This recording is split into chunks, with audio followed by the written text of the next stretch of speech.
Hello दोस्तों, कैसे हो आप सभी। आशा करती हूँ आप सभी स्वस्थ होंगे।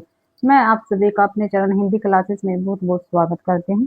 तो भाई, आप सभी को पता है मैंने आप सभी के लिए कल से एक नई सीरीज स्टार्ट की। क्लास हो गई थी और हिंदी साहित्य की काफी महत्वपूर्ण इसमें क्वेश्चन होंगे। जैसे हमारा पेपर आता है उसी के अकॉर्डिंग आपको ये क्वेश्चन आंसर मिलेंगे भाई। तो अगर क्लास पसंद आए तो क्लास को ज्यादा से ज्यादा शेयर करना, लाइक करना और कमेंट भी आपको जरूर से जरूर करना है। ठीक है। और चैनल को भी सब्सक्राइब जरूर कर ले और टेलीग्राम चैनल को भी ज्वाइन आप कर सकते हैं, क्योंकि वहां पे आपको पीडीएफ मिलता है भाई। ठीक है। और जिस बच्चे को पीडीएफ चाहिए तो क्लास में जाकर आप पीडीएफ लिख देना, मैं आपको प्रोवाइड करवा दूंगी भाई। ठीक है। तो क्लास की स्टार्ट करते हैं। इस क्लास को भी शुरू से लेकर अंत तक जरूर से जरूर देखा कीजिए। तो 30 तक क्वेश्चन हो गए थे, आज अपना 31वां क्वेश्चन है। प्रकाशन वर्ष के आधार पर मैथिली शरणगुप्त की रचनाओं का निम्नलिखित में से कौन से विकल्प पर सही अनुक्रम है। ठीक है। मैथिली शरणगुप्त जी की रचनाएं दे रखी हैं, लेकिन हमें सही अनुक्रम में बताना है। ठीक है। सही अनुक्रम इसमें कौन सा है। तो आप सभी को ये तो पता है, जो जयद्रथ वध है ये सबसे पहली रचना है मैथिली शरणगुप्त जी की। तो दो ऑप्शन तो वैसे ही हमारे कट हो गए। तो जयद्रथ वध है, ठीक है, ये कब प्रकाशित हुआ था? 1910 में हुआ था। ठीक है। इसके बाद आएगा भारत भारती, जो 1912 में प्रकाशित हुआ था भाई। ठीक है। जो साकेत है ये 1931 में प्रकाशित हुआ था। और यशोधरा जो है 1932 ईस्वी में प्रकाशित हुआ था। तो भाई सही अनुक्रम के अकॉर्डिंग अपना सी आंसर अपना बिल्कुल सही रहेगा। जयद्रथ वध 1910 में, भारत भारती 1912 में, साकेत 1931 में और यशोधरा 1932 ईस्वी में। अगला क्वेश्चन देख लेते हैं भाई। तो देख लेना, व्याख्या में आप देख सकते हो जयद्रथ वध 1910, भारत भारती 1912, साकेत 1931 और यशोधरा 1932। अगला क्वेश्चन है, रचना और रचना काल की दृष्टि से कौन सा विकल्प सुमेलित नहीं है। जो सुमेलित नहीं है हमें वो बताना है। जो सावकाचार है ये देवसेन की बिल्कुल सही है भाई। ठीक है। स्थूली भद्रराज, तो ये विजय सेन सूरी की रचना नहीं है, ये जिन धर्म सूरी की रचना रहेगी। तो अपना भी आंसर ही सही रहेगा, ये सुमेलित नहीं है, यहीं पे पता चल गया। आगे भी देख लेते हैं। बटेश्वर बाहुबली रास ये शालिभद्र सूरी की रचना है। नेमिनाथ रास ये सुमति गण की रचना रहेगी। तो इसमें सुमेलित कौन सा नहीं था? बी आंसर सुमेलित नहीं था। व्याख्या में देख लेते हैं। सुदुली भद्ररास 1209 ईस्वी के रचयिता जिन धर्म सूरी है भाई। जो सुदुली रास है इसका प्रकाशन 1209 ईस्वी में हुआ था और इसके रचयिता कौन है? जिन धर्म सूरी है। जबकि विजय सेन सूरी की प्रसिद्ध रचना है रेवंत गिरिरास। ठीक है। विजय सेन सूरी की कौन सी रचना है? रेवंत गिरिरास है, जो 1231 ईस्वी में प्रकाशित हुई थी। ठीक है। अन्य सभी विकल्प सुमेलित है। सावकाचार देवसेन की रचना है, 1933 में प्रकाशित है। भरतेश्वर बाहुबलीराज शालिभद्र सूरी की, जो 1184 ईस्वी में प्रकाशित है। अगला क्वेश्चन है, इनमें से किस विद्वान ने आदिकालीन सिद्ध कवियों का संग्रह हिंदी काव्य धारा नाम से किया है? ठीक है। तो महापंडित राहुल सांस्कृत्यायन, हजारी प्रसाद द्विवेदी, डॉक्टर प्रबोध चंद्र बागची या महामुपाध्याय हरप्रसाद शास्त्री। तो हिंदी काव्य धारा किसकी रचना है? राहुल महापंडित राहुल सांस्कृत्यायन जी की ये रचना रहेगी। आगे व्याख्या में देखते हैं भाई। राहुल सांस्कृत्यायन ने सिद्ध और नाथों के साहित्य का अन्वेषण किया है और 1945 ईस्वी में हिंदी काव्य धारा नामक ग्रंथ का संपादन किया है। तो हिंदी काव्य धारा का प्रकाशन कब हुआ? 1945 ईस्वी में, जिसमें सिरप्पा आदि सिद्धों की रचनाएं संकलित हैं। हर प्रसाद शास्त्री ने सिद्धों की रचनाओं को बोध गान और दोहा नाम से प्रकाशित किया था। काफी महत्वपूर्ण है, काफी बार पूछा जा चुका है ये। अगला है, सभी ऐतिहासिक कहे जाने वाले काव्यों के समान इसमें भी इतिहास और कल्पना का, फैक्ट और फिक्शन का मिश्रण है। सभी ऐतिहासिक माने जाने वाली रचनाओं के समान इसमें भी काव्यगत और कथानक प्रथित रूढ़ियों का सहारा लिया गया है। पृथ्वीराज रासो के बारे में ये कथन किसका है? तो आपने देख लिया, ये कथन कौन सी रचना के विषय में? पृथ्वीराज रासो के विषय में है। पृथ्वीराज रासो के रचयिता कौन थे? चंद्रबरदाई जी थे। पूछा गया है ठीक है, ये कथन किसका, भाई किसने कहा पृथ्वीराज रासो के विषय में ये? तो हजारी प्रसाद द्विवेदी ने, विश्वनाथ प्रसाद मिश्र ने, रामचंद्र शुक्ल जी ने, या राम कुमार वर्मा ने? तो ये कथन भाई हजारी प्रसाद द्विवेदी जी का रहेगा। व्याख्या में देख लेते हैं। आचार्य हजारी प्रसाद द्विवेदी पृथ्वीराज रासो को पूर्णतः जाली नहीं मानते हैं, जैसा कि शुक्ल जी मानते। आपको पता है द्विवेदी पृथ्वीराज रासो को पूर्णतः जाली नहीं मानते, जैसा कि शुक्ल मानते हैं। शुक्ल जी क्या है, इसको जाली मानते हैं। उन्होंने सुख सुखी संवाद के रूप में रचित माना और स्वीकार किया है। जो हजारी प्रसाद द्विवेदी, उन्होंने पृथ्वीराज रासो को भाई सुख सुखी संवाद के रूप में रचित माना है और इसको स्वीकार भी किया है। इसमें इतिहास के साथ साथ कल्पना का मिश्रण है, जो तत्कालीन चरित्र काव्यों की विशेषता है भी। ये क्वेश्चन काफी बार पूछा गया है। हजारी प्रसाद द्विवेदी ने पृथ्वी रासो को, ठीक है, किस रूप में, हजारी प्रसाद द्विवेदी जी ने पृथ्वीराज रासो को किस रूप में रचित माना है? तो सुख सुखी संवाद के रूप में रचित माना। काफी बार पेपर में क्वेश्चन पूछा जा चुका है। अगला क्वेश्चन है, कुल ही प्रकाशे एक सुत नहीं अनेक सुत नींद, एक चंद सब तमे हरे नहीं उड़गन के वृंद। काव्य पंक्तियों में अलंकार है, तो अलंकार पूछा, इसमें कौन सा है? तो उत्प्रेक्षा अलंकार है, दृष्टांत है, उदाहरण है, या भ्रांतिमान है? तो भाई इसमें दृष्टांत अलंकार रहेगा। क्या है? दृष्टांत अलंकार है। बी आंसर अपना सही है। व्याख्या में देख लेते हैं। यहाँ पहली पंक्ति में एक सामान्य कथन कहा गया है। क्या है सामान्य कथन? कुल ही प्रकाश से एक सुत, एक अच्छा पुत्र कुल को प्रकाशित करता है, नहीं अनेक सुत निंद, अनेक निंदनीय पुत्र नहीं भाई, ठीक है। और दूसरी पंक्ति में उसी बात का समर्थन करने के लिए बिंब प्रतिबिंब भाव से दूसरा कथन कहा गया है। तो क्या कहा गया दूसरा? एक चंद सब तम हरे नहीं उड़गन के वृंद, एक चंद्रमा अंधकार हरता है तारों का समूह नहीं, ठीक है। जहां उपमेय और उपमान वाक्यों में बिंब प्रतिबिंब भाव हो वहां पे दृष्टांत अलंकार होता है। अगला क्वेश्चन है, कविता क्या है? शीर्षक निबंध में व्यक्त हुए विचारों में कौन सा विकल्प असत्य या असंगत है? तो कविता क्या है, ये निबंध किसका है? तो आचार्य रामचंद्र शुक्ल जी का ये निबंध रहेगा। कविता क्या है भाई? तो इसका असंगत कथन हमें बताना है, ठीक है, कौन सा है? तो जिस प्रकार आत्मा की मुक्तावस्था ज्ञान दशा कहलाती है, उसी प्रकार हृदय की मुक्तावस्था रस दशा कहलाती है। बिल्कुल सही है भाई, आचार्य रामचंद्र शुक्ल जी का कथन है। और कविता क्या है, इसके अंतर्गत ये आया हुआ है। मनुष्यतर भ्रा प्रकृति की जो प्रधानता मेघदूत में मिली है, वह संस्कृत के प्राय सभी काव्य ग्रंथों में भी है। देखते हैं इसको आगे। कविता मनुष्य के हृदय को सवार संबंधों के संकुचित मंडन से ऊपर उठाकर लोक सामान्य भाव भूमि पर ले जाती। बिल्कुल सही है। काव्य की रस धारा में जो थोड़ी देर के लिए निमग्न न हुआ, उसके जीवन को मरुस्थल की यात्रा ही समझना चाहिए। ये भी बिल्कुल सही है। तो इसमें कविता क्या है, इसके विषय में कौन सा कथन गलत है? तो जो बी है ये गलत रहेगा, यानी इस क्वेश्चन का अपना बी आंसर बिल्कुल सही है। और ए सी डी ये अपने सही रहेंगे। कविता क्या है इस निबंध के विषय में। अब हम व्याख्या में भी देख लेते हैं इसको, जिससे आपको अच्छी प्रकार से स्पष्ट हो जाएगा।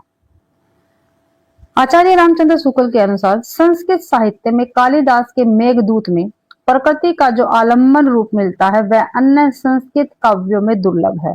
शुक्ल जी का मानना था कि अधिकतर कवियों ने प्रकृति का उपयोग केवल उद्दीपन यानी सजावट के लिए किया है, अतः प्राय सभी काव्य ग्रंथों में कहना शुक्ल के मत के विरुद्ध है। ठीक है। अगला क्वेश्चन है, सरकारी नियमों या अनुदेशों को आवश्यकता अनुसार कार्यालय के सभी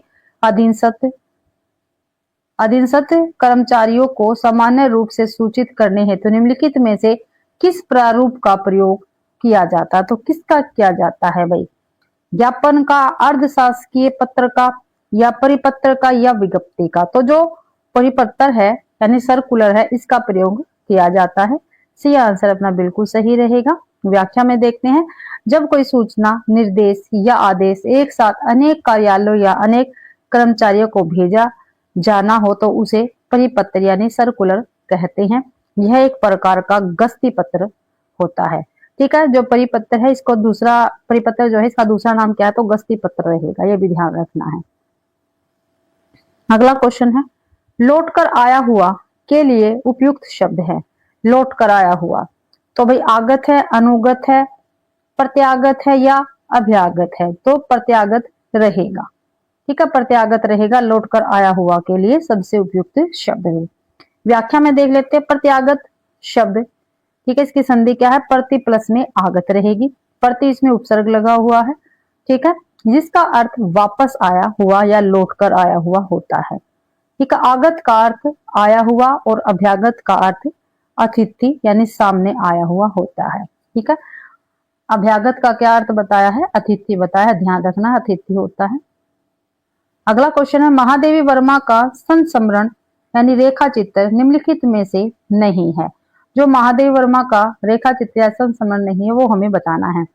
माटी की मूर्तें, अतीत के चलचित्र, पथ के साथ या स्मृति की रेखाएं। जो माटी की मूर्तें हैं ये महादेवी वर्मा का संस्मरण या रेखा चित्र नहीं है, बल्कि किसका है, रामवृक्ष बेनीपुरी जी का रहेगा रेखा चित्र ये, तो ये आंसर अपना सही है। माटी की मूर्तें 1946 में प्रकाशित प्रसिद्ध रेखा चित्र संग्रह रामवृक्ष बेनीपुरी का है भी, और शेष तीनों अतीत के चलचित्र, पथ के साथी और स्मृति की रेखाएं महादेवी वर्मा की प्रसिद्ध कृतियां हैं। आगे है, भारतेंदु युग के एक और मध्यकालीन दरबारी संस्कृति थी और दूसरी ओर आम जनता में एक सामाजिक और राजनीतिक आंदोलन के लिए वातावरण तैयार करना था। यह कथन किसका, काफी महत्वपूर्ण कथन है। ठीक है, आपको ध्यान रखना किसका कथन है, तो बच्चन सिंह का है, नावर सिंह का, आचार्य रामचंद्र शुक्ल जी का है या रामविलास शर्मा का, तो ये कथन रामविलास शर्मा जी का रहेगा। डी आंसर अपना बिल्कुल सही है। व्याख्या में और देख लेते हैं, डॉक्टर रामविलास शर्मा ने अपनी पुस्तक भारतेंदु हरिश्चंद्र और हिंदी नवजागरण की समस्या, ठीक है, इनकी पुस्तक का क्या नाम बताया है, रामविलास शर्मा की पुस्तक का भारतेंदु हरिश्चंद्र और हिंदी नवजागरण की समस्या में भारतेंदु युग का विस्तृत विवेचन किया है।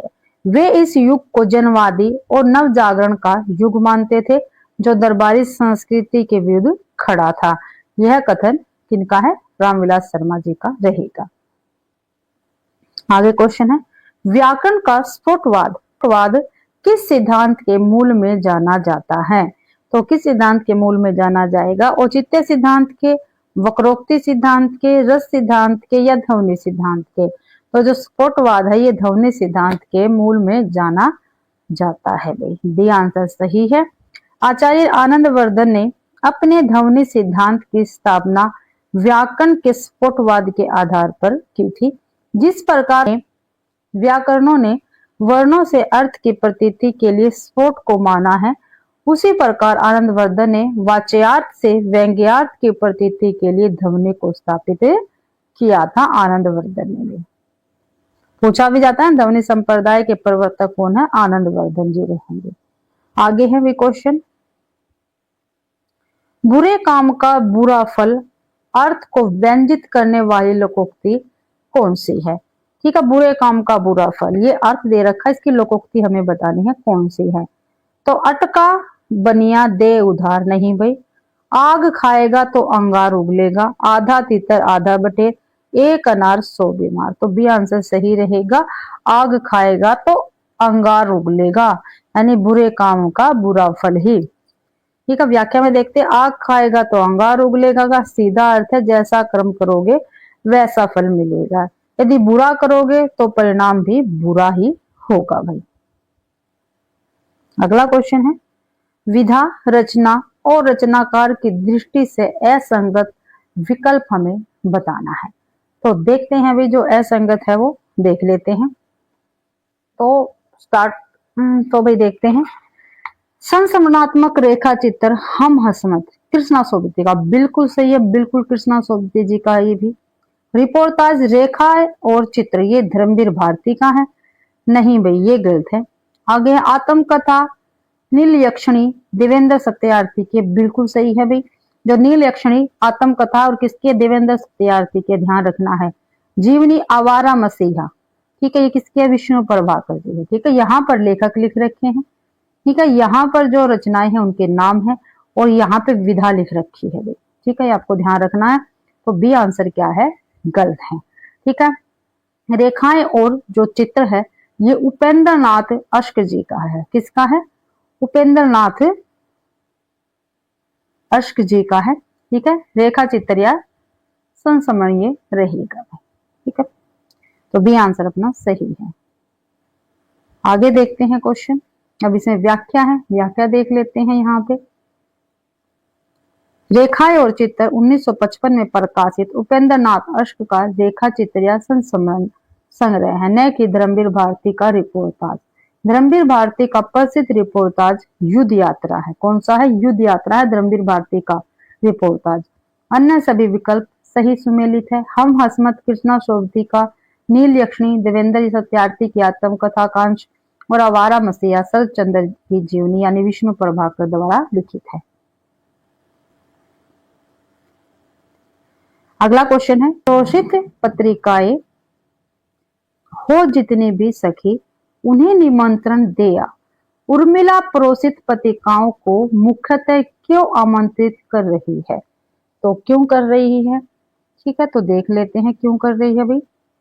सामाजिक कार्यों में उनका सहयोग पाने के लिए नहीं, उनका मनोबल बढ़ाने के लिए नहीं, आमोद प्रमोद द्वारा उनकी वंदना दूर करने के लिए नहीं, सम दुखियों के साथ से एक दूसरे का दुख बांटने के लिए। क्या भी, सम दुखियों के साथ एक दूसरे का दुख बांटने के लिए जो उर्मिला है ये प्रोषित पत्रिकाओं को आमंत्रित कर रही है। तो डी आंसर सही रहेगा। अब इसको व्याख्या में अच्छी प्रकार से देख लेते हैं, समझ लेते हैं। यह पंक्तियां मैथिली शरण गुप्त के द्वारा रचित साकेत महाकाव्य से ली गई है भाई। ठीक है, इन पंक्तियों को भी आपको ध्यान रखना, क्या पता अगली बार आपके सामने ये आ जाए। ठीक है, साकेत महाकाव्य है और उससे ये पंक्तियां ली गई है। मैथिली शरण गुप्त इसके रचनाकार रहेंगे। उर्मिला लक्ष्मण के वियोग में प्रोषित पतिका यानी जिसका पति विदेश गया हो है भाई, वह पक्षियों या सखियों को बुलाना चाहती है जो उसी की तरह विरही हो, ताकि समान दुख वालों के साथ मिलकर दुख हल्का हो सके यानी दुख बट सके भाई। अगला क्वेश्चन है, निम्नलिखित में से किस विकल्प में छंद का लक्षण सही नहीं है। भाई छंद का लक्षण सही नहीं है वो हमें बताना है। तो देख लेते हैं। रोला मात्रिक अर्ध सम छंद है, तो भाई अर्ध सम नहीं है। ठीक है, ये क्या है, सम मात्रिक छंद है। रोला क्या है, सम मात्रिक छंद है, तो पहला ही गलत है। आगे भी देख लेते हैं। चौपाई छंद के प्रत्येक चरण में 16 मात्राएं होती है, बिल्कुल होती है भाई। उल्लाला छंद के विषम चरणों में 15 एवं सम चरणों में 13 मात्राएं होती है। हरिगीतिका छंद के अंत में लघु गुरु आता है, ये भी बिल्कुल सही है। तो पहला ही ऑप्शन अपना गलत रहेगा भाई, ये ऑप्शन सही है इस क्वेश्चन का। अगला क्वेश्चन है, सॉरी व्याख्या देख लेते हैं। रोला एक सम मात्रिक छंद है, अर्ध सम नहीं है। इसके प्रत्येक चरण में 24 मात्राएं होती है। दोहा, सोरठा, बरवे और उलाला अर्ध सम मात्रिक छंद होते हैं और सभी विकल्प सही है। अगला क्वेश्चन है, हिंदी साहित्य के इतिहास विधायक 4 ग्रंथ हैं। जो हिंदी साहित्य है, ठीक है, इसके कितने ग्रंथ है, 4 ग्रंथ है भाई। कौन कौन से, Mishra Bandhu Vinod, Shiv Singh Saroj, the modern vernacular literature of Hindustan और इस्तवार दलाल हिंदुस्तानी। तो इन सभी रचनाओं को आरोही क्रम में हमें रखना है। ठीक है, तो देखते हैं सबसे पहले कौन सा ग्रंथ प्रकाशित हुआ था। तो इस्तवार दलाल हिंदुस्तानी किसका, गारसा तासी का है। ठीक है, इसका प्रथम भाग 1839 ईस्वी में प्रकाशित हुआ था। ठीक है, तो पहले तो यही आएगा अपना। ठीक है, दूसरे पे शिव सिंह सरोज है। ठीक है, दूसरे पे कौन सा, शिव सिंह सरोज है और इसके रचनाकार कौन है, शिव सिंह सेंगर रहेंगे। 1883 ईस्वी में ये प्रकाशित हुआ था। उसके बाद the modern vernacular literature of Hindustan, इसके रचनाकार कौन है, तो ग्रियर्सन जी रहेंगे भाई। ठीक है, तीसरे नंबर पे आएगा, 1888 ईस्वी में प्रकाशित हुआ था। ठीक है, फिर है मिश्र बंधु विनोद, 4th नंबर पे आएगा मिश्र बंधु विनोद। ठीक है, मिश्र बंधु इसके लेखक रहेंगे। 13 ईस्वी में इसके प्रथम 3 भाग प्रकाशित हुए थे 1913 में। फिर 1934 में इसका चौथा भाग प्रकाशित हुआ था मिश्र बंधु विनोद का। तो पहले द फिर ब, ठीक है, पहले द, फिर ब, फिर स, फिर ए, तो द ब स ए, तो द ब स ए अपना सी ऑप्शन में है, सी ऑप्शन सही रहेगा। अब इसकी व्याख्या में देख लेते हैं, व्याख्या में यही है भी सेम, ठीक है। इस्तवार दालालित्र 1187 का है, 1839 में इसका प्रथम भाग प्रकाशित हुआ। सिर सिंह सरोज सिर सिंह सेंगर का 1883 में प्रकाशित हुआ था। The modern vernacular literature of Hindustan Grierson ji का 1888 में प्रकाशित हुआ था। मिश्र बंधु विनोद मिश्र बंधु जी का है, ठीक है, 1913 ईस्वी में इसका प्रथम 3 भाग प्रकाशित हुए थे और 1934 ईस्वी में इसका चौथा भाग प्रकाशित हुआ था। अगला क्वेश्चन है, डायरी लेखन की विशेषताओं के संबंध में असंगत कथन हमें बताना है, ठीक है। जो डायरी लेखन है इसकी विशेषताओं के संबंध में जो गलत कथन है वो हमें बताना है। तो देख लेते हैं, डायरी लेखन में विविध लेखन विधियों का स्पर्श रहता है, ठीक है, बिल्कुल सही है भी। डायरीकार साहित्यिक संभावना के प्रति उदासीन रहता है, नहीं। डायरी लेखन में व्यक्ति सापेक्षता अधिक रहती है, बिल्कुल सही है। डायरी लेखन डायरीकार की प्रामाणिक अभिव्यक्ति होती है, बिल्कुल सही है। तो इसमें असंगत ही पूछा था, असंगत कौन सा है, बी ऑप्शन असंगत रहेगा, यानी इस क्वेश्चन का बी आंसर सही है। व्याख्या और देख लेते हैं, यह कथन गलत है यद्यपि डायरी नितांत निजी होती है, ठीक है। डायरी जो क्या है निजी होती है, परंतु एक रचनाकार जब डायरी लिखता है तो वह उसके साहित्यिक सौंदर्य और भावनाओं का पूरा ध्यान रखता है। हिंदी में एक साहित्यिक की डायरी मुक्ति बोध इसका प्रमाण है। डायरी अब एक प्रतिष्ठित साहित्यिक विधा भी है। अगला क्वेश्चन देख लेते हैं, निम्नलिखित में से किस विकल्प के सभी शब्द परस्पर पर्यायवाची नहीं है, ठीक है। सभी के सभी पर्यायवाची किसमें नहीं है वो हमें बताना है, ठीक है। तो शैलजा गिरिजा अकरजा अनल पावक कृषाणु, ठीक है भाई। अभर शून्य व्योम, ठीक है। अरुण मार्तंडे मिहिर, तो शैलजा गिरिजा और अकरजा यही क्या है, ठीक है, एक के नहीं ये अलग अलग के पर्यायवाची यहाँ पे दे रखे हैं। शैलजा है ये पर्वत की पुत्री यानी पर्वत का पर्वत की पुत्री, ठीक है, यानी पार्वती का पर्यायवाची है शैलजा और गिरिजा।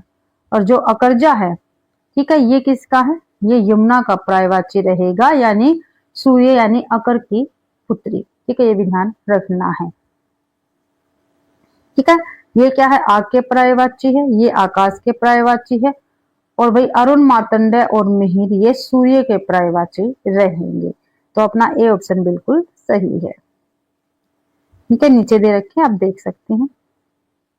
आगे है, इनमें से नागार्जुन की रचना नहीं है। नागार्जुन जी की रचना कौन सी नहीं है वो हमें बतानी है।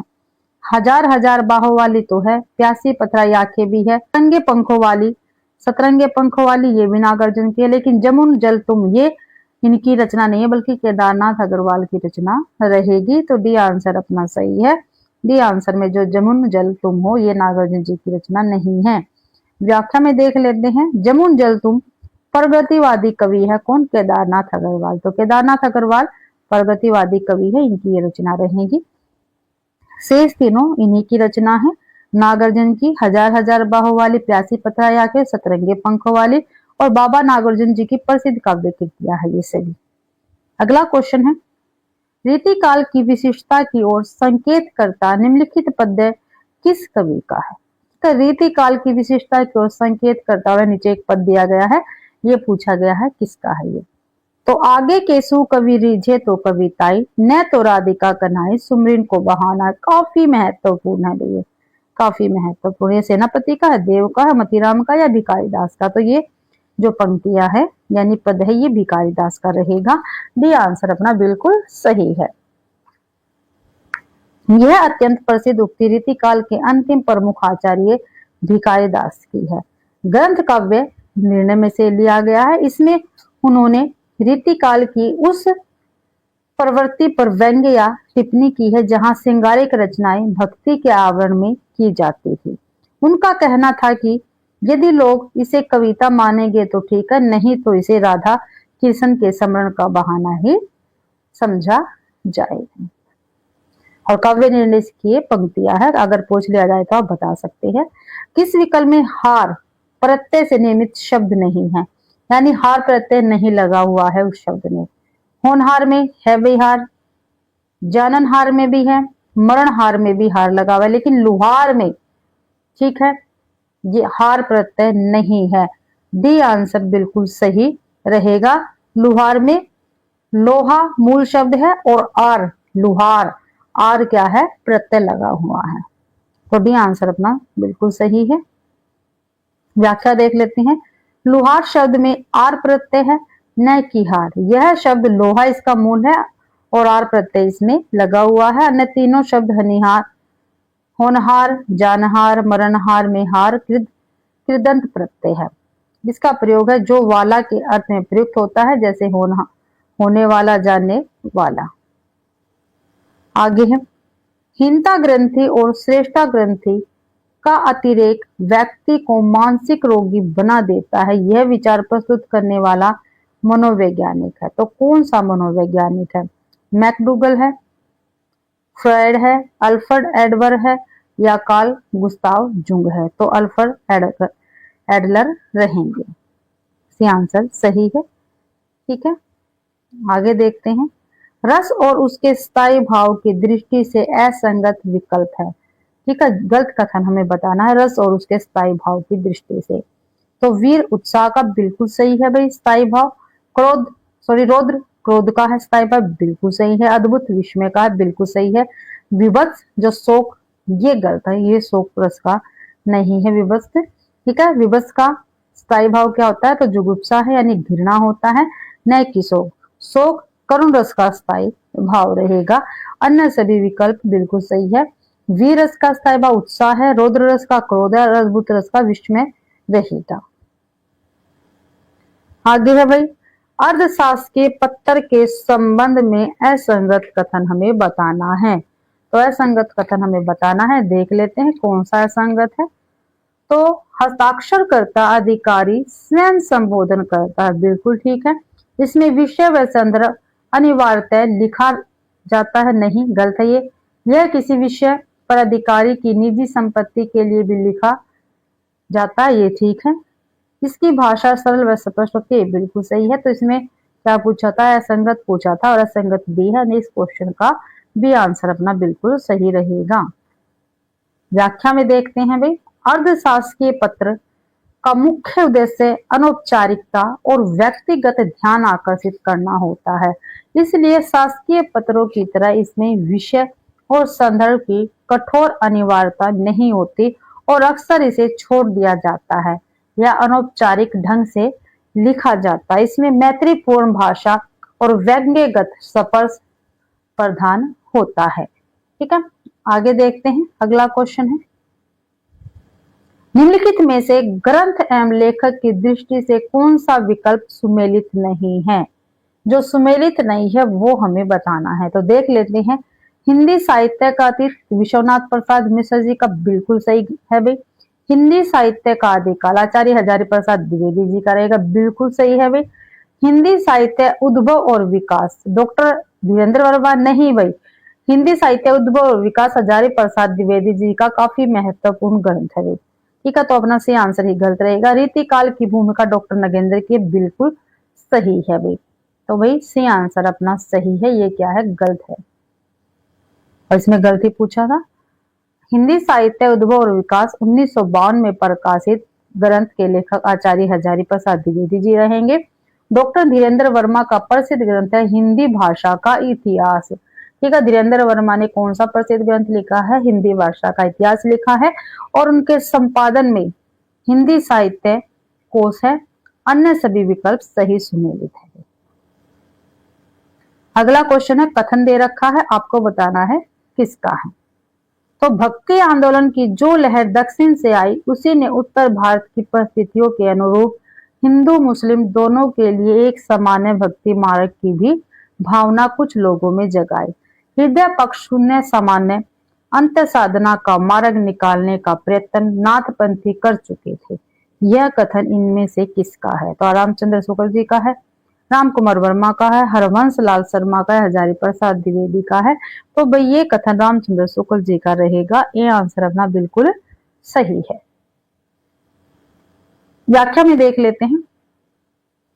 यह कथन आचार्य रामचंद्र शुक्ल के हिंदी साहित्य का इतिहास से उद्धृत है।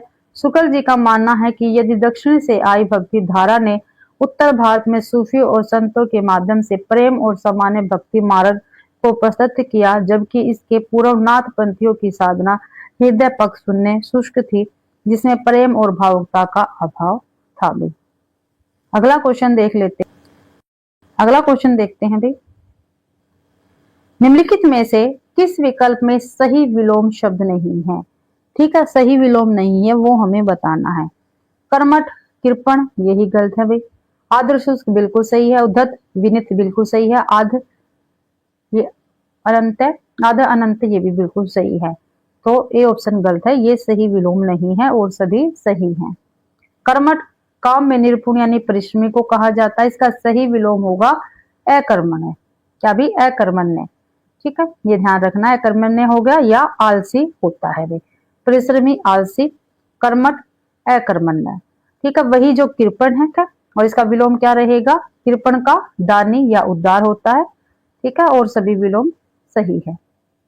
निम्नलिखित में से शब्द युगम के अर्थ भेद की दृष्टि से असंगत विकल्प है। तो इनमें से असंगत विकल्प कौन सा रहेगा? जो गलत है वो बताना है। प्रदीप, प्रतीप, प्रदीप दीपक, प्रतीप उल्टा बिल्कुल सही है। मेघ, मेघ, मेघ बादल, मेघ यज्ञ बिल्कुल सही है। उपल, उत्पल, क्या भी? उपल उत्पल। तो उपल कमल पत्थर, ये गलती रखा। उपल पत्थर होता है और उत्पल कमल होता है। ठीक है, तो अपना सी आंसर ही गलत है। वर्ण, वर्ण, वर्ण, वर्ण जो है रंग होता है और वर्ण ये होता है घाव। तो जो सी आंसर है ये अपना सही रहेगा, यानी गलत यही है। यहाँ पे देख लेते हैं, यहाँ अर्थ विपरीत लिख दिए गए हैं। ये सही अर्थ है। उपल पत्थर यानी ओला होता है और उत्पल कमल होता है। आगे है, कुलिस कठोर सुनत कटुबानी, कुलिस कठोर सुनत कटुबानी, विलपत लखन सिए सब रानी। प्रस्तुत पंक्तियों में अलंकार कौन सा है? उत्प्रेक्षा है, सलेस है, यमक है या उपमा है? तो भाई इसमें उपमा अलंकार रहेगा। कुलिस हमें देख लेते हैं। यहाँ वाणी यानी वाणी की कठोरता की तुलना, ठीक है, कुलिस यानी वज्र से की गई है। कुलिस कठोर का अर्थ है वज्र के समान कठोर। यहाँ समसा का वाचक शब्द लुप्त है, यानी लुपोत्मा, क्या भी? लुपोत्मा। किंतु उपमेय यानी बानी, उपमान यानी कुलिस और साधन साधारण धर्म इसमें कठोर मौजूद है, अतः यहाँ पे उपमा अलंकार रहेगा। आगे क्वेश्चन है, इस क्लास का अपना लास्ट क्वेश्चन रहेगा भी। तृतीय सूतीय कलकरण विभूषण बालकांड की इस पंक्ति के अनुसार भक्ति रूपिणी सुंदर स्त्री के कानों के सुंदर आभूषण के समान कौन है? तो कौन है? राम और लक्ष्मण है, लक्ष्मण और सीता है, राम और सीता है, तुलसीदास एवं काकभूषणी है। तो राम और लक्ष्मण है भाई। तो ये आंसर अपना बिल्कुल सही रहेगा। व्याख्या में देखते हैं, तुलसीदास जी ने श्री राम चरितमानस के बालकांड में भक्ति के मानवीकरण किया है। ठीक है, जो तुलसीदास जी है इन्होंने श्री रामचरितमानस के बालकांड में भक्ति जो है इसका मानवीकरण किया है। उन्होंने लिखा है, भक्ति सुतिये कल कर्ण विभूषण जग हेतु विमल विधु पूषण, सॉरी विभूषण नहीं पूषण, भक्ति सुतिये कल कर्ण विभूषण जग हित हेतु विमल विधु पूषण। यहाँ राम और लक्ष्मण को भक्ति रूपी स्त्री के कानों के सुंदर आभूषण यानी कुंडल बताया गया है।